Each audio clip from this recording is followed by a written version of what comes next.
He is the creator behind some of the most talked about pro wrestling videos on YouTube. From kayfabe to controversy, he covers it all. He is the co-host of the hit podcast KLIQ THIS with Kevin Nash. Straight out of Jersey welcomes Sean Oliver. Welcome to Straight Out of Jersey. I'm glad Joe you said Zapata. Sean. I'm glad you had the Jersey Sean and it wasn't Sean or something. Yes, it was Sean. That's right. I'm Joe so you Zapata. have creds already. I got on here actor, author, co-host of the KLIQ THIS podcast, Sean Oliver. What's up, brother? How are you? Now, where in Jersey am I speaking to you from? You know Nutley? I do know Nutley. As yes, a matter of I'm fact. actually Great restaurant, Bistro. There's a number, Bistro 350 or Bistro. Is it Bistro? American Bistro. No, there's something Margaritas? with a number in it. No, it's not. I'll find it. Goddamn it! But there is a good story. I'm family friends with the Scarpa family from Nutley. You know who Scarpa? Sal Scarpa, the brother of Chief J. Oh, okay. So yeah, they are from Nutley. So Sal Scarpa is a family friend. Amazing. He still has all the Chief stuff. Right. Yeah, pretty cool, right? Yeah, and a shock to everyone that he was Italian, actually, and not Native American. I don't know what can we say today. I can't even open my mouth sometimes on the podcast. I don't know what's going to come out. Mm-hmm. I'll say Native American because that's what I was correct. Used to be Indian. That was fine. Then the floating committee in the sky that changes what's acceptable. I'm never consulted on this. Are you? No, never. When it changes. All right. So it's no. invisible people that say this is no longer acceptable. So yeah, I mean, he pulled it off. Now I think though, Jules Strongbow was legitimately Native American. Okay, but he was not his brother. But Jason, no relation, but no relation. Only on camera. Only on camera. That's correct. We're about the same age. I'm 51. You grew up a big wrestling fan like myself? Yeah. 70s? Yeah. I first saw it in the late 70s over a friend's house on a giant black and white television set. It was Superstar Billy Graham. I remember. And the violence first kind of caught my eye, and his older brothers were watching it, and I just kind of gravitated toward the TV. And then what really hooked me was after the match, they did a promo with Superstar. And then it was something altogether different. Then it was not just these warriors that were fighting in the ring, but they were personalities now. They were, the way I describe it to anybody who doesn't understand wrestling, the allure of wrestling then. Today, superhero movies are very cool, right? They're like Black Panther or Iron Man. When we were kids, the superhero television and movies were stupid. They were goofy. So these guys were for us what the Iron Man movie, the Black Panther movie is today for young fans of fantasy and fighting and all that stuff. Yeah. We thought it was all real growing up with Snuka, with the coconut. That was all real to us back then. Until it was confirmed, I had a sense that grown people cannot be acting this way. Grown people are not doing this with their afternoon, with the coconuts and everything. So it mightn't have been confirmed, but I smelled a rat. And then, the first real expose was the 2020 piece with John Stossel. Yep, with Dr. D. Yeah, right. When they exposed that part of the business and the blading. The blading was a total shock to me. I figured it was... If it wasn't a hard way, it was blood capsules or some shit like that. Then when I saw that was really eye-opening and terrifying kind of at the same time, how these guys, the lengths they went to draw of course. blood. Now, wrestling, there was, I think Arcade Video started it off on YouTube, but you sort of started wanting to do it and took it up a notch when you did it. What got you into interviewing wrestlers? Yeah, our first product that we put out at Kayfabe Commentaries, thus the commentaries, was an alternate commentary track to Wrestling Match. You Okay. remember the DVDs you used to be able to buy, and you Correct. could listen to like the director talking through the whole film. You watch the movie, and then you could put on an alternate track with the commentary track. So me and my business partner Anthony were like, wouldn't it be cool if we took all these classic wrestling matches, we brought wrestlers in, and they Hmm. recorded an alternate track. So it's like you sitting on the couch with the Iron Sheik and watching the Hogan match in time, and he's talking about what happened here, what happened here, what happened Hmm. here. So that was the first product we launched with. And then shortly after that, we decided to get into the video world. The shoot interview existed already before us, Yep. but they were getting a little played out. They were kind of the same. There was no production value. It was just the talking head, the off camera. They were not mic'd well or lit well. So we thought, well, we could bring, my background's in entertainment, so we could bring production to the shoot interview. And then we thought, well, why don't we format them a little bit? We've already heard about everyone's career already through all the shoots. What if we did something like guest booker, where we brought in a real wrestling booker, but had him book something that he never really booked? You shoot, have the fans conduct the entire interview. Then the timeline series came out of that, where we take 1 year and we drill down deeply with somebody who was working at the top of the card and can talk about all things that were going on in the company at the time. So yeah, the shoot was there, but we took it and turned it into real programming. Hmm. Wow. And you have an ability that I don't have, but you have a sense of humor too, to pull out that information for someone. How do you do that? I mean, is that just because an actor, you were an actor? It's a good question. I've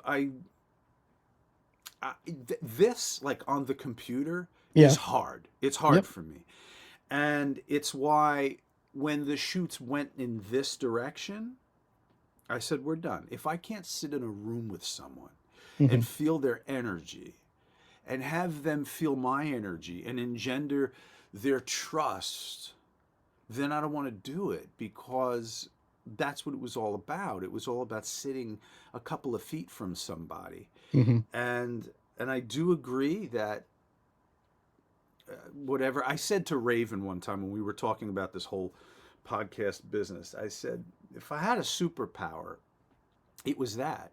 It was sitting down with somebody who I'd never met in the most guarded business in the world, and within 10 minutes having them tell me anything I wanted to know. In some cases, crying. Hmm. Um, and so, yeah, in some way, being in person with them Hmm. and being relatable, Yeah. and just that instinct for conversation, things happened. And I Yeah. don't think they'd happen today this way. So it's a lot harder, but everyone does it this way. Yeah. Why Everyone the does it hell are though. you flying someone out and putting them up, and a whole crew feeding everyone? It's thousands of dollars for Yep. every show.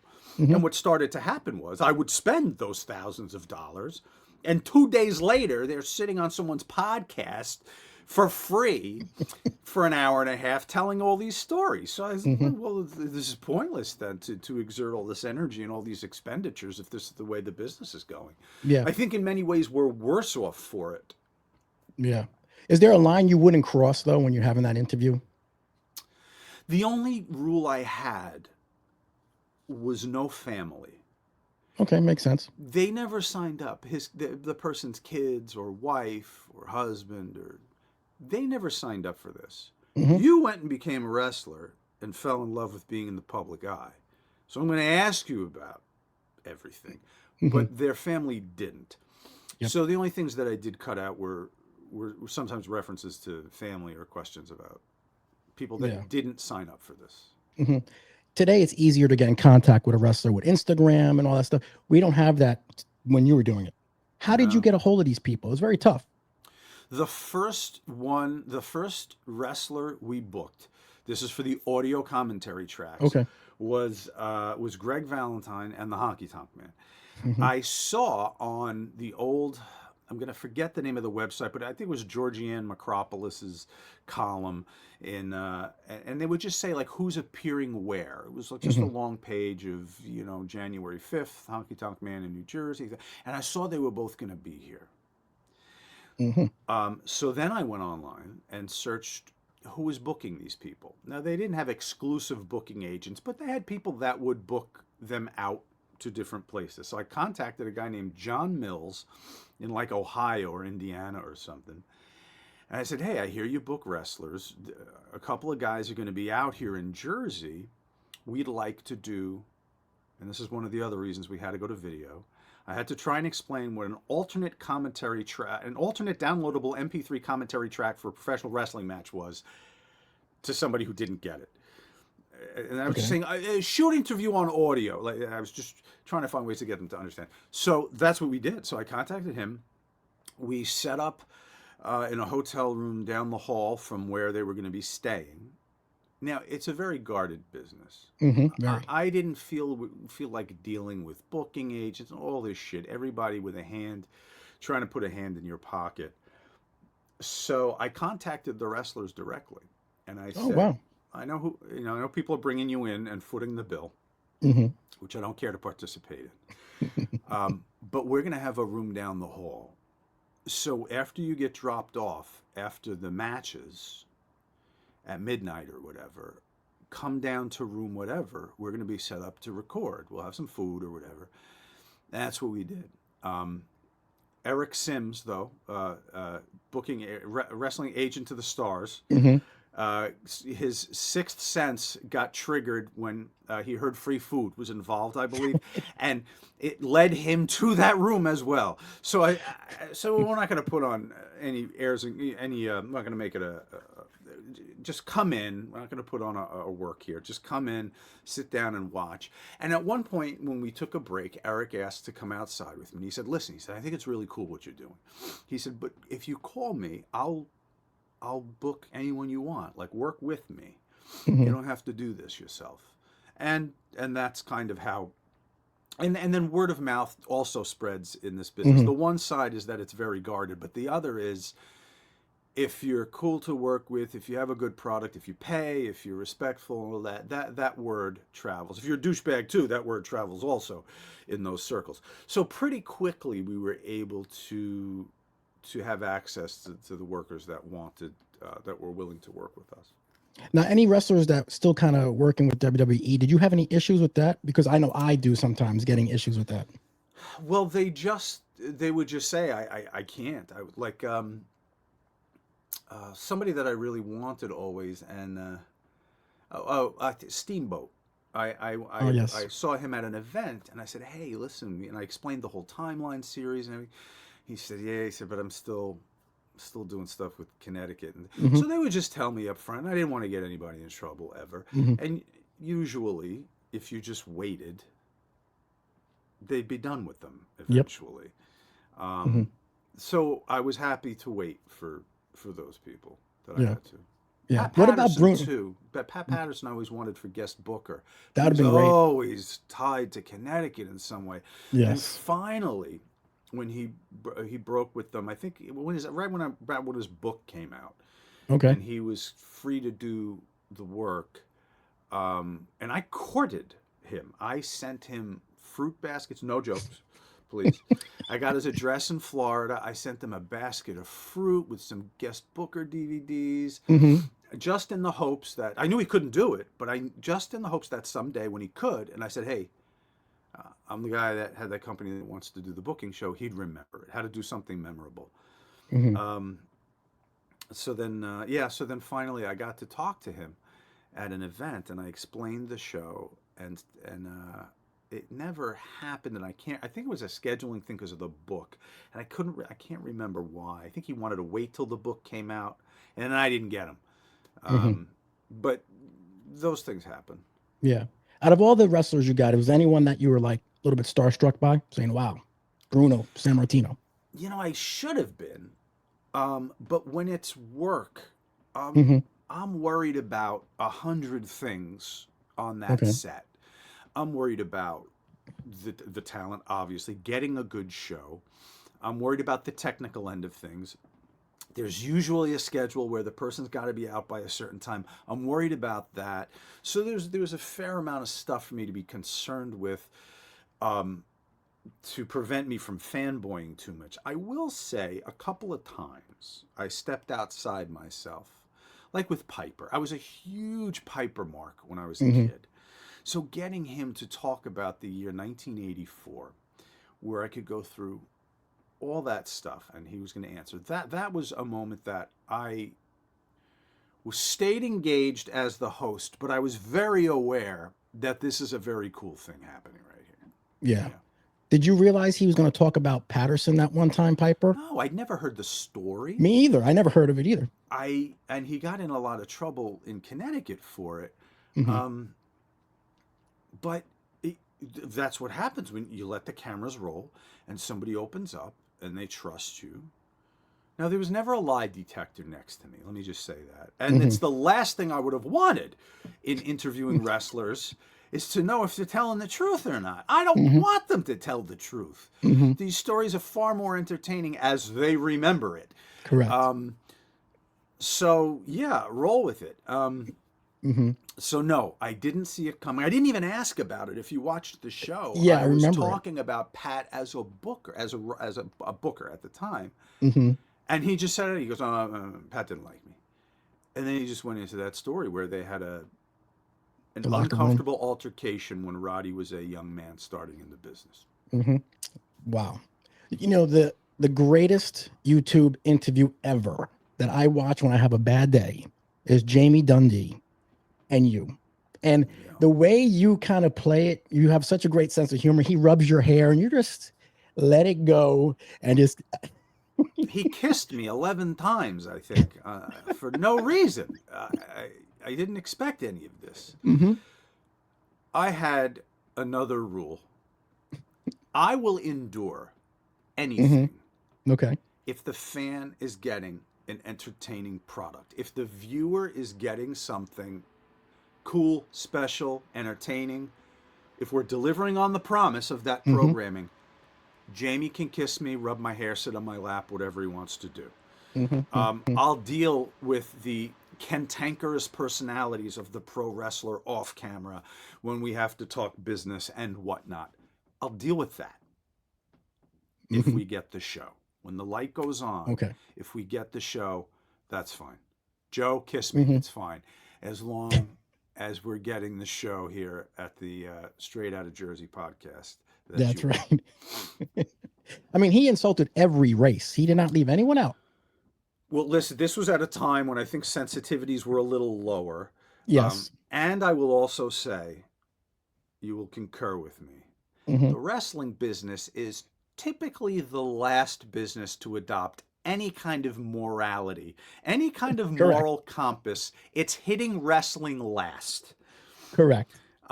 When one of the shows that I did so enjoy from Kayfabe Commentaries called Kevin Sullivan and the End of WCW, we went week by week through the end of that company, and he was on a creative team, so he could talk about what was going on inside the company as it died.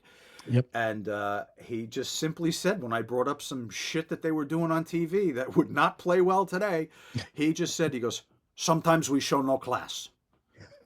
And that's a good T-shirt for wrestling to wear, I think, to announce their presence in the media room. We're not going to show any class tonight. Wow. You had a lot of great guests on. I interviewed Buff Bagwell. He was great with me. Obviously a different Buff when you had him. You know, what did he apologize for everything? This year, my phone rang with a Georgia number. Okay. And I answered it, which is strange. If I don't know the number, I usually don't bother. He said, Sean Oliver. I said, yes. He said, Marcus Bagwell. That was the first time we talked in the 10 years since that catastrophic attempt at a taping that I had with him and the aftermath. And he did apologize as part of his cleaning up. Wow. I saw on Twitter he sent me an apology.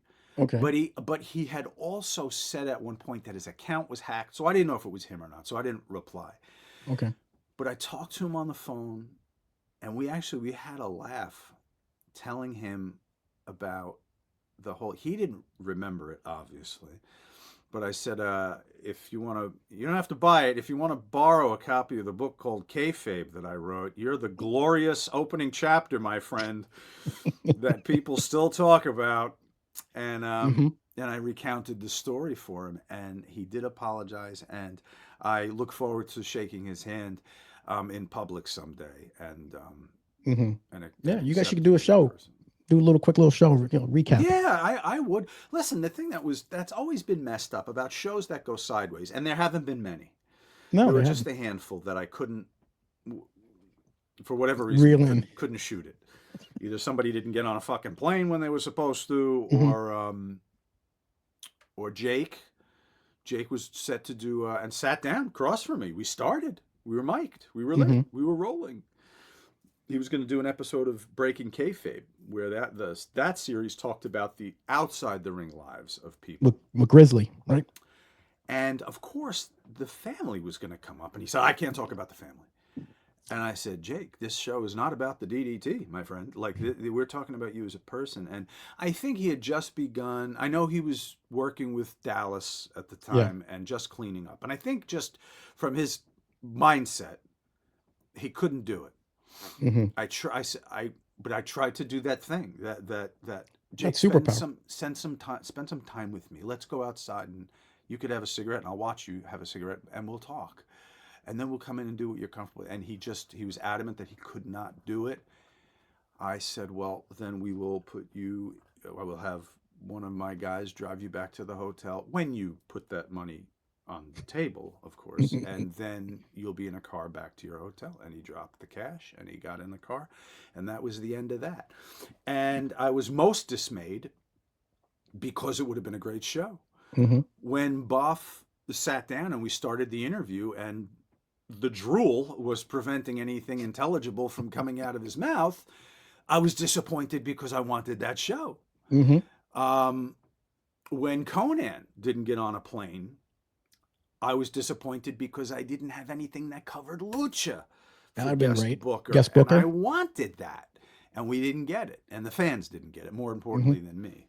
Hmm. Did he ever call you and give you back your money or apologize? Anything? No, he still takes the hard ass position that I don't know, in some way I deserved it because I wanted to hire the fucking guy. Wow. This is his gimmick. It's his, it was a purse snatch. It was a cheap job, but I learned, I Hmm. learned what many promoters have learned Yeah.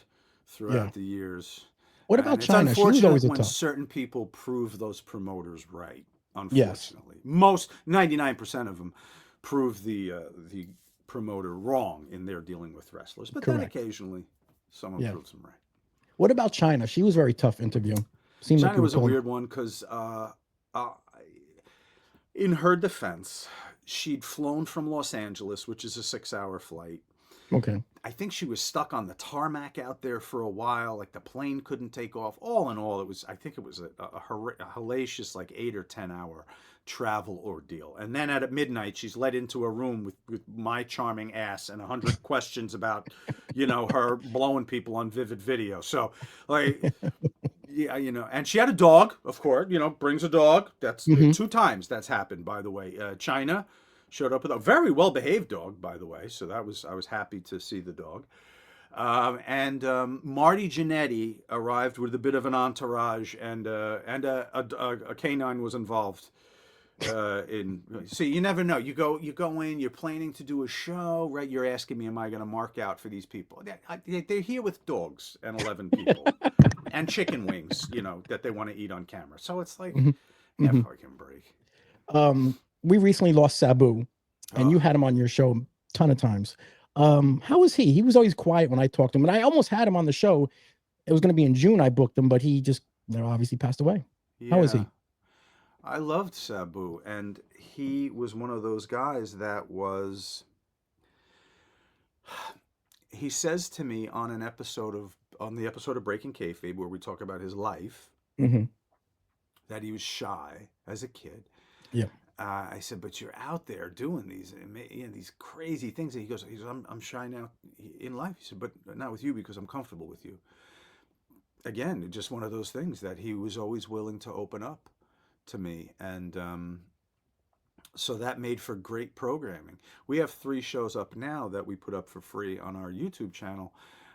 It was his You Shoot, where we have a little fun. We His timeline, the history of ECW. He did one of the years for that. I think it was '97. He did, Hmm. and then we have that Breaking Kayfabe, which I just rewatched right after he passed. We decided to put it up. I watched the show again because I don't know, I wanted to spend some time with him again, I guess. Okay.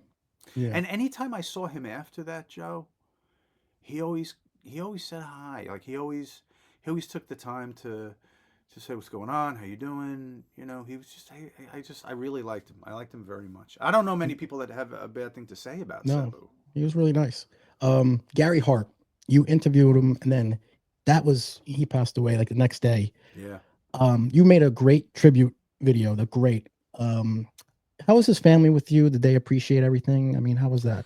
they did, and so I woke up to a bunch of messages on my phone, and before I listened to the voicemails, I had a message from someone that said, "Did Gary die?" And we just worked with him the day before, and I was like, Hmm. I don't know, not last night, but, um, and then I started to listen to the messages, and people were coming at it from the content angle, Hmm. like, you got a piece of history there now, brother, and that's not how I want a piece of history. So I guess a day or two after that, so it gets carried in the wrestling media, like in the Observer and whatnot, that the last thing he did was work with us for a guest booker video. So my phone rings from a Texas number, and it's his son, Jason, and he's upset on the phone talking to me. I mean, he's about to talk to the one of the last people to see his father alive. So he asked me, "Did I notice anything?" I said, "No." I said, "And Jason, on top of that, the first time we'd ever met or worked with him, we loved him so much. We shot the show. After we broke down the set, there was an MMA fight on that night, and he wanted to watch it. And he said, 'Guys, sit down. Let's watch the show.'" Uncle Gary, we were calling him by the end of the night. That's great. He was wonderful, and I guess it's best summed up by Craig, one of the guys on one of the crew guys, big burly motorcycle riding, heavily Hmm. tattooed, bearded gentleman.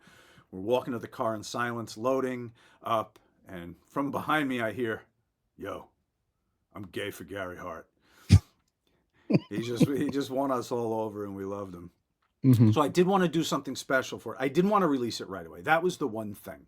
Okay. I said I don't want to capitalize on I don't want to I don't want the death talked about. I want to celebrate his life and his brilliance, and let's put some time between this and what happened, and then I'll find a way to treat this, because it's got to be handled in some way. We can't just put it out and not acknowledge that he was gone Hmm. the day after he shot it. So I asked Jason to send me family pictures, and so for the only time in any show, I said we're gonna play the interview straight, and then for the end credits, I just want to end the credits over him at home, nothing wrestling related, with you guys as babies, as little boys, and I want to end the credits, and I'm gonna dedicate the show to you and your brother in the end credits, and let's just do that.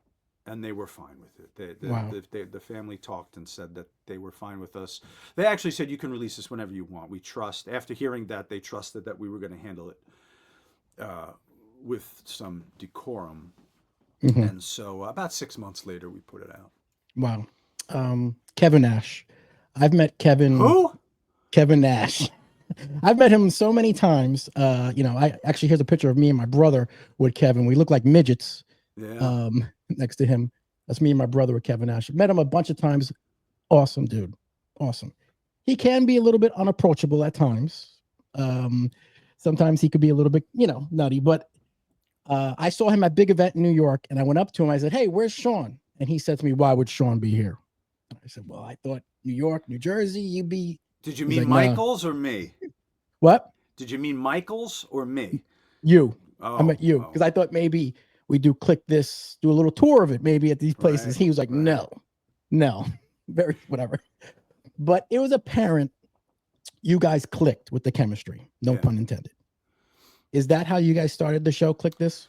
This show was created by the viewers of our Kayfabe Commentaries days. Okay. Whenever Kevin was around and we needed a show, he wanted to do it. And more than that, he wanted to spend time. We would go to dinner, talk about things not related to wrestling. He liked the crew. He'd spent enough time in entertainment to see that we were kind of more in line with that business. And hmm so he always did the shows, and we always had a great chemistry, but fans picked up on that strangely. Correct. And when the podcast thing started separately, hmm him wherever he was and me wherever, they would say to us, you guys should do a podcast together. hmm Parallel to that, his son Tristan was telling him he needed to do a podcast. So he would send me texts like, "Hey, everyone's asking for podcasts. You're the only cat I want to do it with. Can we do this?"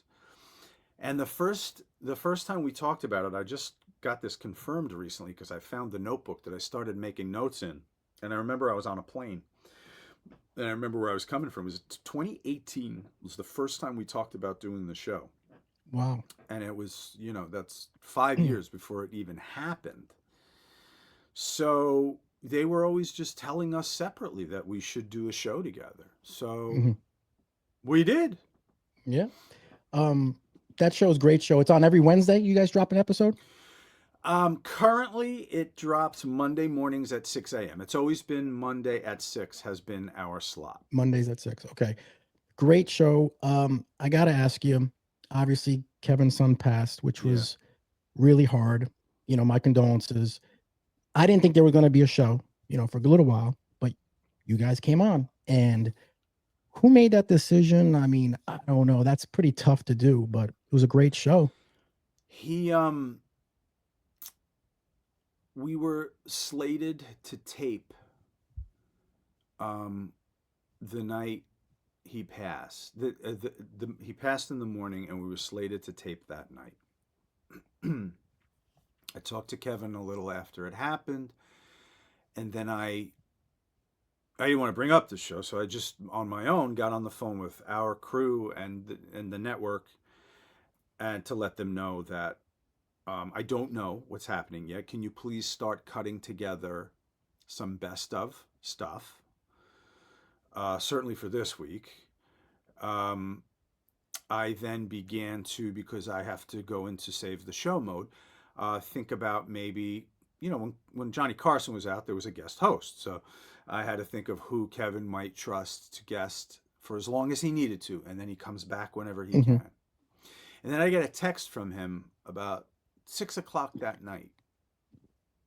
He said, I don't have a link. I said, what link? He said, for the show to log in. I said, Kevin, it's because you're not doing a show tonight because Tristan passed. And he said, see, he had to give me this perspective. As well as I knew him, I didn't know him as intimately, and I needed to, he said, I want to be the one to tell the world about my son. I don't want someone else to do this for me. And I got it. And I don't know if he had said anything else, I don't know that I would have gotten it. If he said, I got to get back to work, take my mind off things, whatever, but when he put it that way, I understood it. And I said, you're right. And so we set up for that Saturday, 2 days after that. And Wow. we shot what was obviously the hardest show, maybe the hardest thing I've ever had to shoot. Because I wanted to give him the freedom to be him and say what he wants. And whatever happens on camera live. And I think that episode, this may surprise you, Joe. There's a lot of wrestling podcasts out there. No. But that episode solidified a bond with our viewers like no other show, I think. And it was because we treated them like family that day. I say Yep. we. He treated them like family that day and said, "You guys are the closest people to me, so I want to tell you something before the rest of the world." Now, I think the news did get out, but he wanted to tell our viewers before anybody else did. And I think that fostered that relationship that we have with our viewers and listeners now. Yep. I mean, Kevin, we got emotional watching it, just like everyone else. It was a very strong show, and I love Kevin for doing it, but it was very tough to watch. You've done Timeline, Guest Booker, Kayfabe, Supercard, which was I was friends with Chris King Kong Bundy. He lived in Jersey. Yeah. He actually told me he enjoyed doing the Supercard with you. He said that was one of my favorite times. Blah, blah, blah. How come you didn't do too many of those Supercards? I would like to see more of that. The company didn't end. Our production ended right after that. So I think there are 3 or 4. Hacksaw, King, Honky Tonk. We had a superstition. Every series, the first episode had to be Honky Tonk. I don't know why. He was a good luck charm. If he fit for that series, he's the first You Shoot. He was the first audio commentary track when we got into the business. Mm-hmm. He was the first Timeline WWE. Mm-hmm. We didn't shoot his first. We actually shot Don Morocco's first. But for God's sake, if you're going to launch a series with the exciting exchange with Don Morocco, you might be in trouble. So we kept it in the can, and when we had Honky out to shoot, then we dropped that first, and Don came next.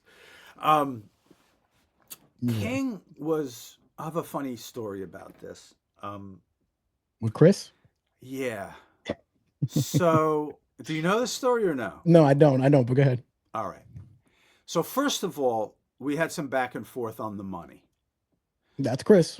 And I'm never one to go back into my pocket. I'm a size 9 fucking shoe. If you don't have a size 9 here, I'm not going to put on a size 7 because I like the shoe. Mm-hmm. So I had my number always, and maybe there was a little wiggle room always, but I had my number. If it didn't work, that was it. We go to somebody else. Plenty of wrestlers out there. Mm-hmm. I'll see you next year, Chris, and I think my number will maybe sound a little better to you. So we had to do that a few times. Mm-hmm. So I said, listen, man, I said, this is what it is and whatever. And he said the coolest thing to me, and he's the only motherfucker that got me to go back into my pocket. He goes, Sean, he goes, you're going to own this in perpetuity. I'm going to die. This is my one chance to make that money, and you can make money off this forever. I said, you're right. I can. That's funny. So man. that was the first fun thing. Another time he called me. I answered the phone. I said, hey, Tiny, what's going on? And he goes, oh, is that because I'm fat? I said, yeah, I guess so, Chris. And then something on the set. He was a ball buster. All the time. That's what he was. Of the highest order. 100%. He was a comedian for a while. Stand-up comedian. I could see that. He had good timing. And he would did lean some little over shows and do in the Jersey. old tired jokes. He's like, that's a nice tie. That's a nice tie. Let me know when they make them in men's sizes. He would do that whole thing. And yeah. But at one point in the show, Joe, I bring up something I remembered from an old show. Clearly didn't remember it well enough. But when we had George Steele on, okay, I remembered, and it was in the trailer of the George Steele Timeline, him saying about Bundy, you walk around like you're a top guy. You had one run. You had one main event. You're not one of the top guys here. And I brought that up. He leans in. He goes, he said that? I said, yeah. I said, if I'm not mistaken, that's word for word. He cuts an ungodly promo on George Steele, the brutality of which I'd never seen. At the same time, I've sent Adam from the crew outside to find the trailer on YouTube so I could play it for him, to show him I'm not trying to wind him up. Adam comes back in, so I stop the show. I say, Chris, hold on. Adam, you have that? And Adam goes, yes, but you might want to watch it again. The clip comes up, and Steele says all that, but very quietly, under the music of the trailer, he says, Chief said, he was recounting a story. Oh boy. Strongbow was talking about him behind his back. King goes, you motherfucker, you did that on purpose? You have all that shit on there now on me? I said, on my word, ask anybody in the business about my word, I will cut all of it out. And I did. Now, of course, it was shot and we have it. But I said to him, he's no longer with us, and I said I would never play it, and I won't. But good God, well, another kayfabe rule, never cut the camera, no matter what's happening. I told Anthony, if I'm being strangled, somebody please help me, but record it, for God's sake. So I have the entire Buff Bagwell episode on camera. I have anything that happened off camera with Jamie Dundee. I have the King Kong Bundy assassination of George Steele. Yeah. I would have loved to have done more with Chris. Yeah, Chris was a great guy. Another guy that I thought we had a good thing on camera. We had a simpatico, I think. I don't know why. I don't know why I feel that way. That's how I remember it. Yeah. The only thing I remember him telling me is that he always liked food, to eat a lot of food. And he always said your catering wasn't that great. I don't know what that meant. And he said, oh, the food, I want better food. Yeah, I don't remember what we got for him. It was probably a fucking salad. Based on what he's saying. Yeah. I was trying to help you. Chris, I was trying to help you. Tiny. Tiny. I do have a couple questions that came in. I do want to see if you can answer them for you. Yeah. All right. So this one came in from Sunny Cellmate. She said, who is bigger, Haiti Kid, Tiger Jackson, or Batista's dick? Always got to get Batista in there. Joe, it doesn't matter how many people I interview. It doesn't matter that I moderated and hosted and wrote a presidential style debate between Harley Race and Bruno Sammartino. As far as I know, the only time that's happened.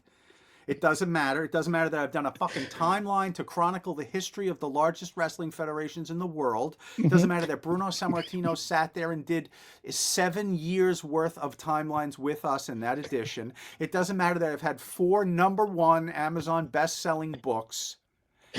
On my tombstone, it's going to say, how big is Batista's dick? And I've come to accept it. I just watched the Pee Wee Herman documentary. No one's going to remember he did anything but put on the silly suit. So whatever. And the comparisons between me and Pee Wee continue. Haiti Kid, go back. Haiti Kid, Tiger Jackson, or Batista's dick. I'm going to go Tiger Jackson, very small. I'm going to say not him. Haiti Kid was a chunky little fucker, wasn't he? So I think there was some girth. Maybe he wins in the girth category. Yeah, probably in the girth. I would agree with you. Definitely. Next question is from HPK's Lazy Eye, and he wants to know: Mary F. Kill, Sonny, Missy Hyatt, or Nicole Bass? In their prime? Yes. Well, did Nicole Bass have a prime? No. I mean, she was probably very nice, but yeah, she was in ECW for a while. And, I know, but that is not my thing. That body type. Listen, Sonny, back in the day, I mean, she was Jesus, beautiful. I think beautiful. 2 out of the 3. Missy's a lot to deal with, though. So this is a tough one, because if you kill Nicole Bass, then you're effing and marrying one of those other 2, and I don't know that I'd want either one of them in my house every day, for obvious reasons. Maybe more obvious, Sonny, but Missy's a lot of work too. I don't know. You know what I would do? I would have them pillow fight. Okay. For the prize. I think Nicole wins. Of winning. No, we're going to dismiss her. and then have the remaining two in their prime have a pillow fight to get this prize action Okay. you're seeing right here. All right. One more question we got here. It's from Dusty's Ghost. He said, I'm up here with Jamie's mama. She's waiting for her tape. I love that reference. Clearly, Dusty's Ghost watched the credits of the Jamie Dundee You Shoot, because I had to put that on there. I think it's after the credits. If you stay after the credits, I always tell the guys at the end, I want to send you a copy of this. Where can I mail it?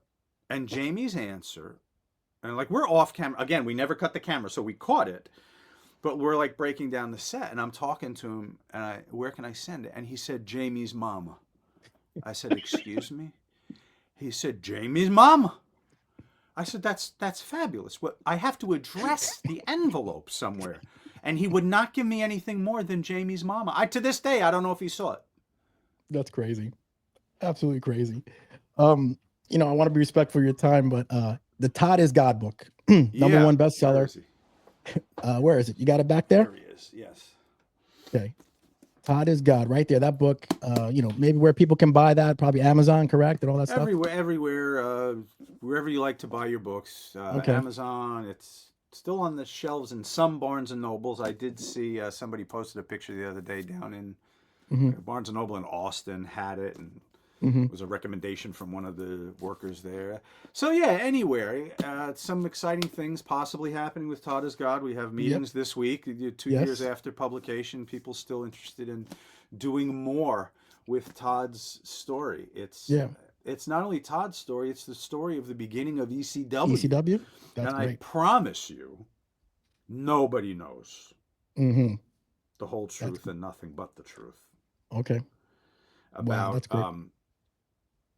Todd and Paul's journey. Paul Heyman? Yes, him. Wow. Is there anyone that you wanted to, that you didn't get a chance to do, like timeline or guest booker, obviously maybe with somebody like that's today's wrestlers? Maybe Jamie's mama. I couldn't find her because the lack of an address, so I couldn't interview her. You know, I have some regrets just from a historical sake. Okay. I mentioned Pat Patterson. I think that of course he needed to be on a guest booker before he died. Dusty Rhodes. How do you do a series that chronicles the minds of wrestling's greatest bookers and not have an edition with Dusty Rhodes? And he passed before we were able to do that. So that's a regret. For the timeline series, we had a lot of people lined up that I wanted to get that for whatever reason didn't want to do it, couldn't do it. Like Steamboat, I said, couldn't do his because he was at the time doing stuff with Connecticut. CM Punk would have been good. CM Punk would have been great if he, in the time he was available. But I would have had to wait a little bit for him to do a WWF. Yeah, I don't think he would have ever been free enough to do that. Wow. Man, Mick. I wanted to do Mick Foley for a year. Oh, wow. And I talked to him about it. And I think the identity of the shoot interview.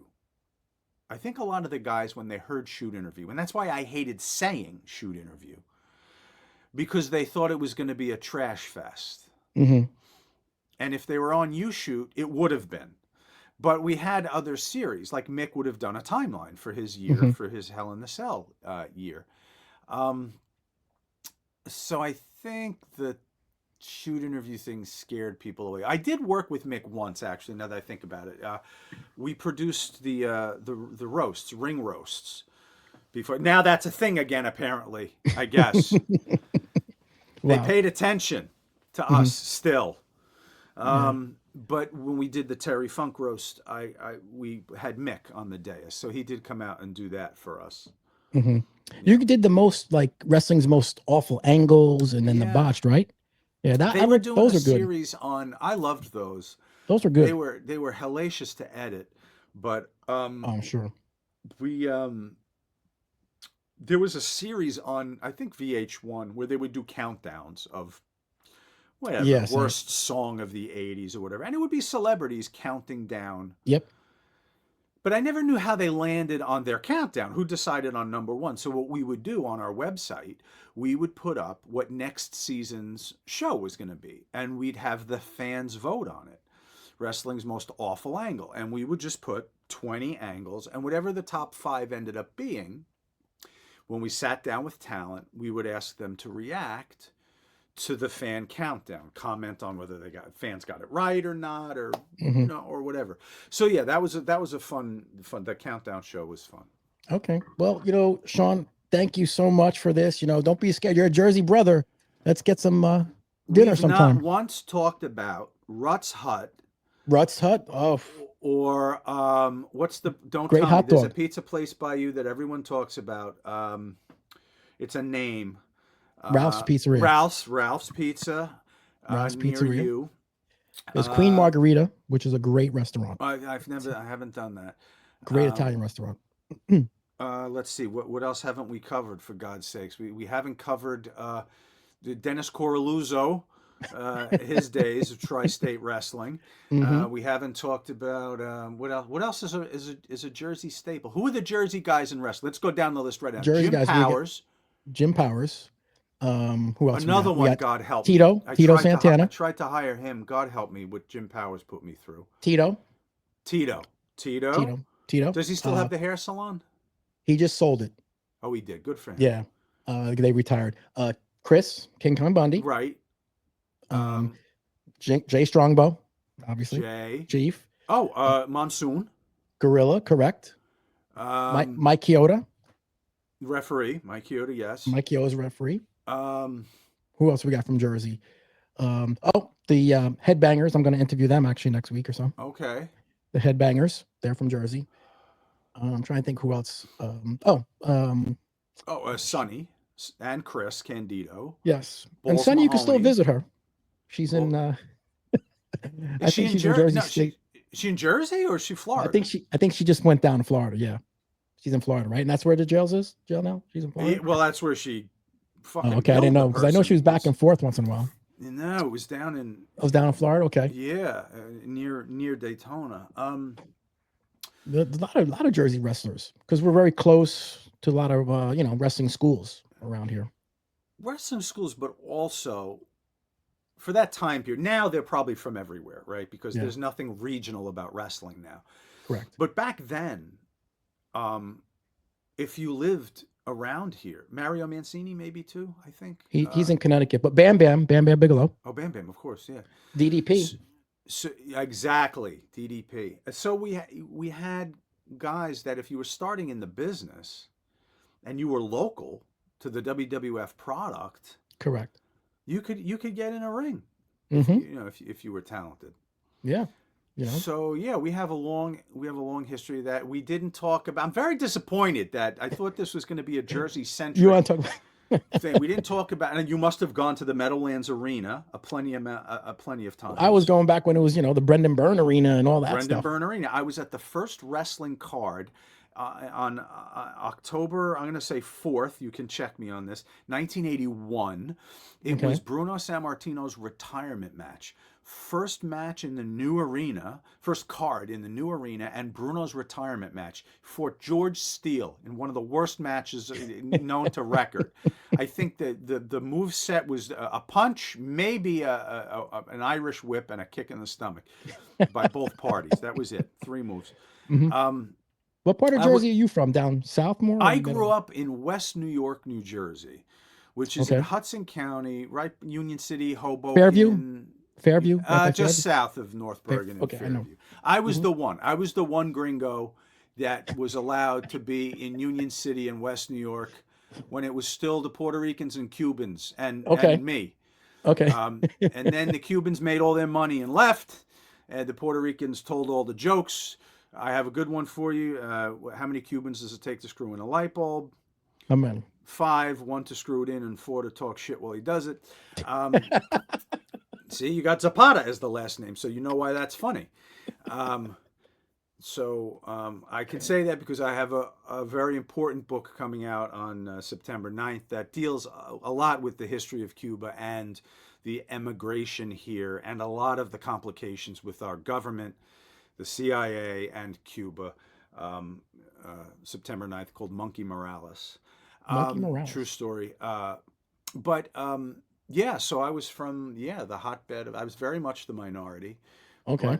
but I'm fine with it. Growing up when we did, Joe, and in the areas we did, I don't know, you're probably in $1 million home up in Bergen County somewhere, but when you didn't grow up that way, and you grew up with this kid was Dominican and he was black, and this kid was Cuban and he looked white, and this kid was Puerto Rican, and who knows what color he was, and I'm there, and there's a couple other kids with like the Irish Italian thing in the neighborhood. You couldn't insult somebody enough to hurt their feelings. Correct. When you called them a slur. Everyone was a slur. We were known by slurs. It became our street nicknames. Yes. So it was very much a different time. Yes, very much. So I can go to your family and talk papa rellena or churrasco or ropa vieja. I can sit down at the table with you at the cookout. Yeah, totally different time because my kid, here's a quick story. My kid came home from school and said, "Hey, Dad, one of my students called me the N-word." And I was like, "What?" I said the N-word, and he said, no, nerd. That's not the N-word I thought growing up. That's the N-word now? Yeah, that's the N-word now. Can you believe that? That has elevated Correct to the status of that other one with the hard R? Yeah. Wow. I was like, that's not when I was growing up, that's the word. But today's day, wow, that's where it is. Crazy. Wow. This is the world we live in today. Well, Sean, I want to be respectful of your time. I appreciate you doing this. Let's do it again. Matter of fact, let's get some, go to Queen Margarita's, get a nice Italian dinner sometime. We'll do it on site at one of the famous Jersey locations. I don't know. We can think. It could do a pizzeria. We could do the Sopranos tour. Maybe we could stand in front of Pizza Land. We can go to Holstein's. Holstein's, right, for the onion rings. Which, by the way, were not the best that I've ever had. But I sat at the booth. I sat in the booth. You did? So did I. did. So did I. Yeah. In Bloomfield, right? Yeah. Yes, right in Bloomfield, correct. For everyone watching in like Thailand right now, there was a show called The Sopranos, which had a heavy New Jersey influence. They shot on location here, and a lot of the locations still exist. And that was the famous last episode when the family's sitting in the diner. Holstein's was the... yes. I'm actually interviewing a Sopranos Bada Bing dancer on Tuesday. Here's something that came up on the show a couple of weeks ago. I auditioned for the role of, back when I was acting and auditioning regularly, I was a younger man, Joe, but I was called in for Jackie Aprile Jr. Do you remember? Of course. Jason Jackie Simone. Sr., who I think he died in the show. And then his cancer kid kind of gets into the life. I really don't remember the series, but I know he gets involved with the family somehow. So he dates Meadow too, I think, for a while. Yeah. So I did read for that, for Georgianne Walken, who was the casting director, Christopher Walken's wife. Christopher Walken's wife, yes.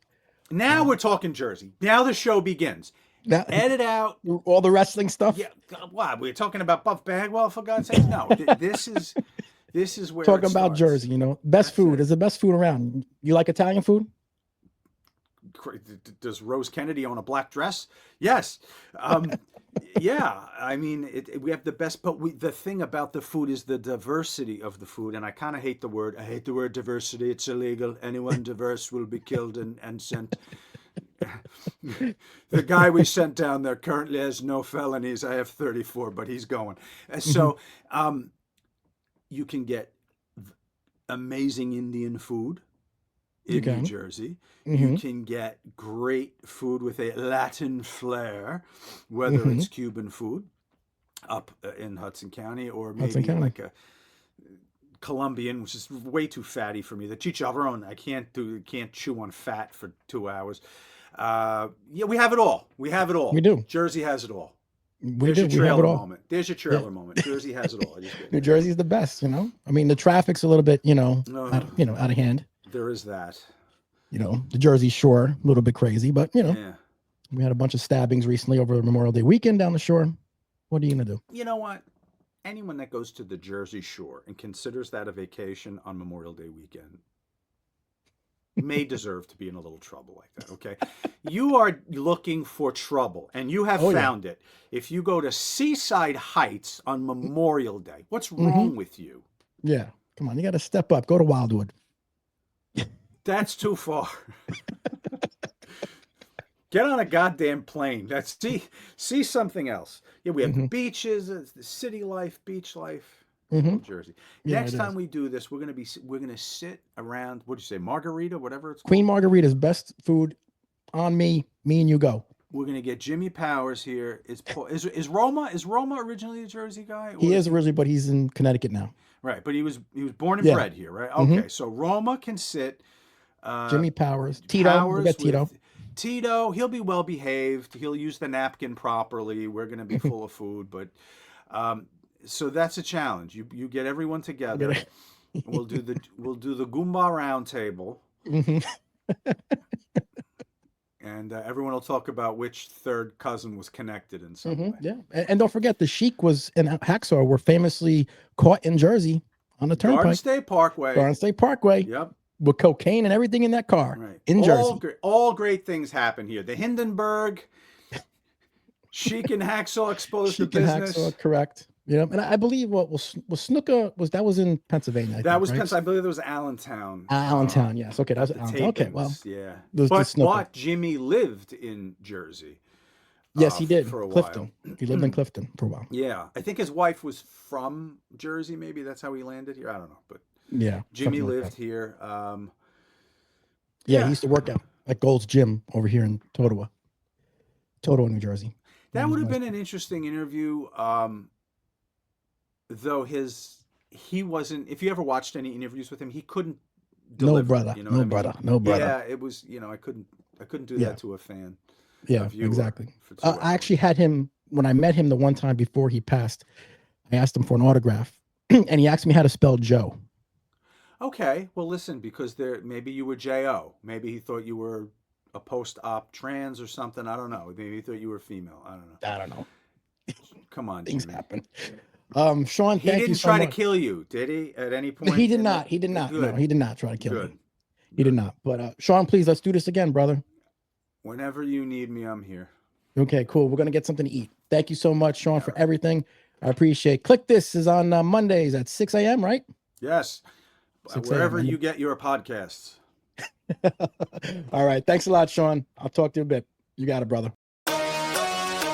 Thanks for watching the Zapata Brand Podcast. Please subscribe to the podcast and listen where all podcasts are available.